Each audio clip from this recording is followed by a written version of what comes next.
The Ravens are off to Pittsburgh hoping to get things back on track, while the Steelers finally have a little confidence in their strut. We'll see if our prediction panel thinks they can keep it up, but first, a look at how the two clubs stack up on paper. One thing you can safely expect to see from Baltimore when they have the ball, they're gonna run it. Mark Ingram. Well, the fake to Ingram, the keeper by Jackson.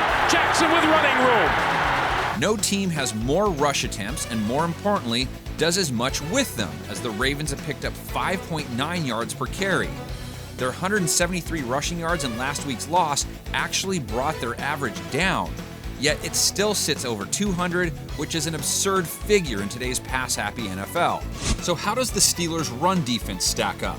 Not bad. They've allowed 4.1 yards per carry, which is 12th.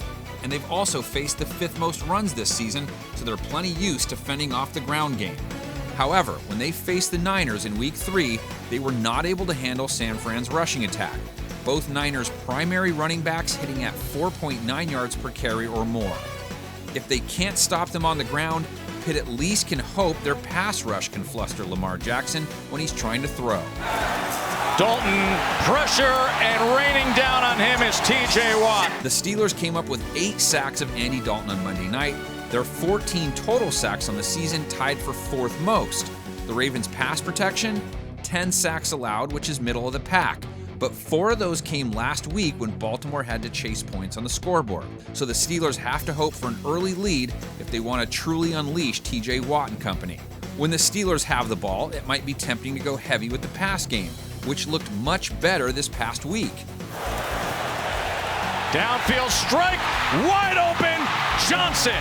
Mason Rudolph is heading into this matchup hot, 24 of 28 for 229 yards, a couple scores, and a 124.6 passer rating.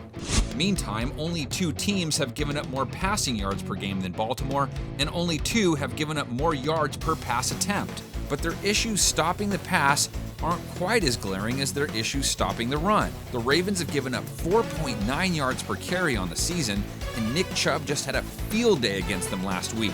James Conner only had 10 carries against the Bengals, but he was able to average 4.2 yards a carry, and we know he's capable of big games, so this is a matchup to pay especially close attention to. Can the Steelers get to 2-3, a record that could conceivably put them in first in the AFC North? Let's see what our prognosticators have to say.